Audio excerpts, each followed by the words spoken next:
اعوذ باللہ من الشیطان الرجیم بسم اللہ الرحمن الرحیم رب اشرح لی صدری ویسر لی امری واحلل عقدۃ من لسانی یفقہوا قولی رب زدنی علما۔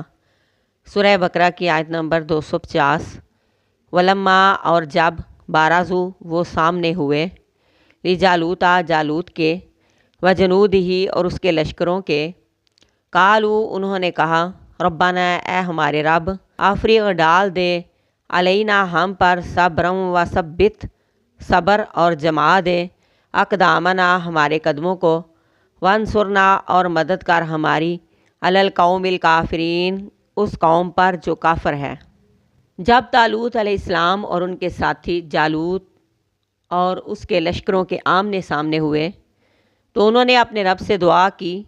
میدان جنگ میں پہنچ کر مقابلے سے پہلے انہوں نے اپنے رب سے دعا کی کہ اے اللہ ہم پر صبر انڈیل دے، صبر کی بارش برسا دے، اتنا زیادہ صبر دے کہ ہم میدان جنگ سے بھاگے نہیں، دشمن کے مقابلے میں جمے رہیں، اور ہمارے قدموں کو حق پر جما دے، اور ہماری کافر قوم کے مقابلے میں مدد کر۔